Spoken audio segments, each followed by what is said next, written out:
जो विक्ट्री है वो हासिल हो चुकी है मोदी साहब को। तो जालिमों, मोदी दिल्ली भी जीत गया है। इंडिया के अंदर जो आज बीजेपी ने जो विन की, इतनी बड़ी उन्होंने दिल्ली के अंदर वो इलेक्शन विन किया है, उसके अंदर सबसे बड़ा किरदार किसका है? जमहूरियत का है, डेमोक्रेसी का। डेमोक्रेसी। अरविंद केजरीवाल की एएपी पार्टी की बात करें तो आज जो है अवाम ने इनका जो मुफ्ता है इनके मुंह पे दे मारा है, क्योंकि अरविंद केजरीवाल हर चीज़ जो है दिल्ली में मुफ्त है, मुफ्त है, मुफ्त है, मुफ्त है। अवाम को मुफ्ता नहीं चाहिए। और मोदी साहब की क्या टैक्टिक्स रही है कि वो दिल्ली के अंदर विन के मुस्लिम है, इसीलिए हम तो राष्ट्रीय एकता की बात कर रहे हैं। इसीलिए मैंने राष्ट्रीय एकता के तहत और मेरी अपनी पर्सनल चॉइस के तहत मैंने उनको वोट दिया, या बीजेपी को वोट दूंगी। मैंने ये तो नहीं कहा या वो सर, जिस तरीके से तमाम जो मुस्लिम बहुल सीटें हैं उसमें भी बीजेपी को लगभग 20-20 हजार से वोटों से जीत रहे हैं, ऐसा क्या कमाल हो गया? ये कमाल नहीं है, लोगों का गुस्सा है, लोगों की समझदारी है। लोगों के अरविंद केजरीवाल के बहकावों पर लोगों की समझदारी वो काम कर गई। इसने जो झूठे वादे करके लोग 10 साल तो भुगत चुके हैं ना।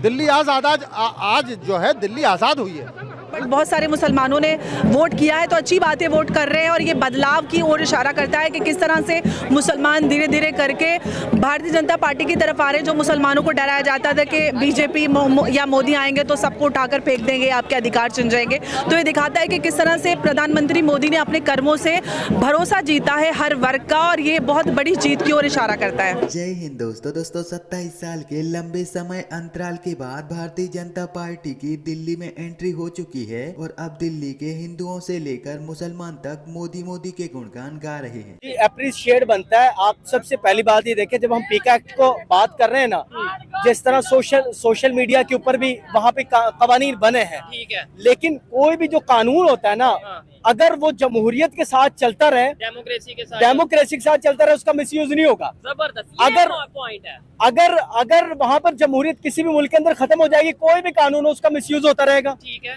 अगर इस वक्त हम बात करें इंडिया की, इंडिया के अंदर जो आज बीजेपी ने जो विन की, इतनी बड़ी उन्होंने दिल्ली के अंदर वो इलेक्शन विन किया है, उसके अंदर सबसे बड़ा किरदार किसका है? जमहूरियत का है, डेमोक्रेसी का है। अभी उनके अंदर 2023 के अंदर सोशल मीडिया बिल पास हो जाने के बन जाने के बावजूद भी, बिल आने के बावजूद भी, वहाँ पर दिल्ली के अंदर रिकॉर्ड किसने बनाया? बीजेपी ने बनाया। जब कोई कानून बनता है ना, जब किसी मुल्क के अंदर जमहूरियत होती है, तो ही वो मुल्क पनपता है, तरक्की करता है। अभी पिछले दिनों जो दिलजीत दोसांझ जो थे वो मोदी से मिले थे, ठीक है, लेकिन फिर भी आज उन्होंने जो पोस्ट की है ट्विटर के ऊपर कि हमारी जो फिल्म आ रही है उनकी, उसको बैन किया जा रहा है। तो जब कोई कानून बनता है किसी मुल्क के अंदर होता है, तो जब बनता है तभी तो उसके ऊपर इम्प्लीमेंट होता है ना। जमहूरियत होगी तो इम्प्लीमेंटेशन होगी ना।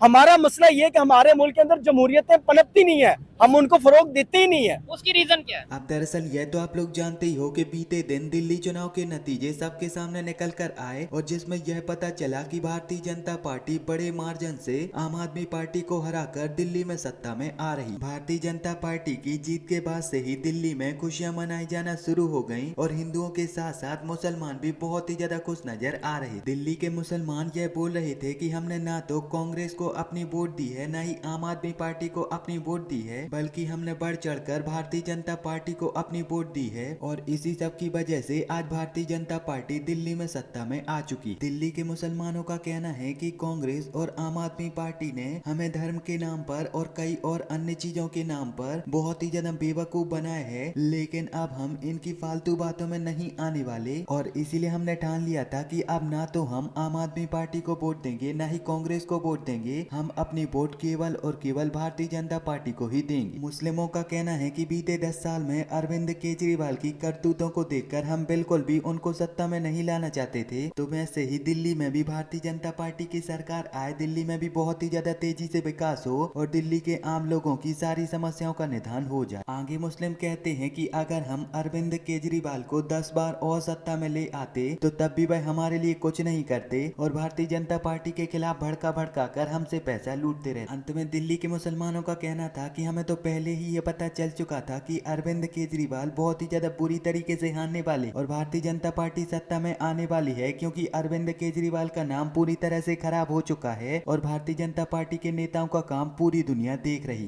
थी तो पोल्यूशन में झेला, तो इस आपदा को दिल्ली ने बाहर किया दिल्ली की जनता का कोटि कोटि आभार। देखिए तमाम लोग नाचते गाते झूमते बैंड बाजों के साथ नजर आ रहे हैं और ये तस्वीर है देश की राजधानी दिल्ली की। मैम कैसे देख रही है इस चुनाव को? 27 साल का वनवास खत्म। मैं भी मुस्लिम समुदाय के कुछ पुरुषों से बात कर रहा था, लेकिन जब मैंने उनसे पूछा कि भाई मुस्लिम महिलाएं तो वोट देती थी चुपचाप जाकर कि भाई 3 तलाक को लेकर मोदी जी ने बड़ा काम किया, लेकिन पुरुषों को क्या हो गया? पुरुषों ने भी इस बार पूरी तरीके से मुस्तफाबाद देख लीजिए, वहां पर भी भगवा लहरा दिया। देखिए बिल्कुल, अगर कोई भी सरकार काम करती है तो उस पर हर देशवासी का भरोसा बढ़ता है। जिस तरह से प्रधानमंत्री मोदी की गारंटी काम की है, उन्होंने जो वादे किए उन वादों पे खरे उतरे हैं, लेकिन उसके विपरीत हमने अरविंद केजरीवाल को दिल्ली में देखा। उन्होंने हमेशा उन वादों का एक आडंबर लगाया और पूरा फोकस उनका प्रचार पे रहा। दिल्ली का आधे से ज़्यादा बजट उनके प्रचार पे खर्च हुआ है और इसकी वजह से दिल्ली का हर दिल्ली वासी जो है, जो सिटीजन है, उसका भरोसा आम आदमी पार्टी से उठा है। और 11.5 साल का समय बहुत ज़्यादा होता है। उन्होंने वादों का आडंबर लगाया, चाहे हमने दिल्ली ने दंगे भी देखे और दंगों की वजह से हर वर्ग का जो विश्वास है वो अरविंद केजरीवाल से उठाया। अब आप देखिए जो उनकी महत्वपूर्ण 5 सीटें हैं जिसमें अरविंद केजरीवाल, आतिशी, सौरभ भारद्वाज, मनीष सिसोदिया ऐसे बड़े चेहरे हैं वो ट्रेल कर रहे हैं, जो दिखाता है कि आपके लिए पावर स्ट्रगल होने वाला है। वो इस बार सत्ता से जाएंगे तो बिल्कुल दूर चले जाएंगे, उनका नामो निशान खत्म होने वाला है। अंबर जैदी जी, आप भी मुस्लिम समाज से आती हैं, इस बार क्या मुस्लिमों को भरोसा हो गया कि भाई किसी के भटकाने से नहीं भटकना, या फिर मुस्लिम को लगा कि केजरीवाल भी डराते रहे, कांग्रेस डराती रही, ओवैसी साहब आए उन्होंने भी यही काम किया, तो मुस्लिमों ने एक मुस्त होकर अपना सीधा कमल खिला दिया? देखिए एब्सोल्युटली मुसलमानों को हमेशा डराने का कार्य किया गया और अब उनको प्रधानमंत्री मोदी पिछले 11 सालों से जो उन्होंने काम किया है, भरोसा बढ़ाया है। मोदी की गारंटी जो कहा जाते हैं उसमें गारंटी वो मुसलमानों पे भी काम किया। ऐसा नहीं कि केंद्र सरकार की जो योजनाएं रही उसमें मुसलमानों को कोई फ़ायदा नहीं मिला। ट्रिपल तलाक है, बहुत सारी माइनॉरिटी स्कीम्स हैं, उसका फ़ायदा मिला है मुसलमानों को। खासतौर से सुरक्षित महसूस करते हैं, चाहे हमारी बॉर्डर सिक्योरिटी हो, इंटरनल सिक्योरिटी, तो हर देशवासी सुरक्षित महसूस करता है, उनको हर अधिकार मिल रहा है। हम अंतर्राष्ट्रीय पटल पर बात करें तो भारत की छवि सुधर रही है, लोगों को सम्मान इज्जत मिलता है जो डायस्पोरा है, तो इसकी वजह से हर वर्ग के लोगों का विश्वास भारतीय जनता पार्टी और प्रधानमंत्री मोदी में बढ़ा है। मुस्तफाबाद की सीट को लेकर आप क्या कहेंगे? मुस्तफाबाद वही क्षेत्र ताहिर हुसैन की याद आ जाती है, जैसे मुस्तफाबाद की बात करते हैं वही पूरा चीज़ें याद आ जाती हैं, वही दंगे, वही गाड़ियों को फूंक देना, हमने भी वो चीज़ कवरेज की थी। आज जब मुस्तफाबाद में चुनाव होता है और वहाँ पर कमल का फूल खिलता है, तो अंबर जैदी मुस्तफाबाद की सीट को लेकर क्या कहेंगे? देखिए ये इस बात का इशारा है कि दिल्ली वासियों को दंगे नहीं चाहिए, उनको सुरक्षित दिल्ली चाहिए। और जिन लोगों ने भी दिल्ली को दंगों की आग में जलाया, दिल्ली की ये अवस्था बनाई, उससे हर समाज को भरोसा उठाया दिल्ली की सरकारों से। और ये इस ओर इशारा करता है कि सबको सुरक्षित दिल्ली चाहिए और सुरक्षा की गारंटी कौन ले सकता है? ये मोदी जी की गारंटी पूरे देश को भरोसा है उस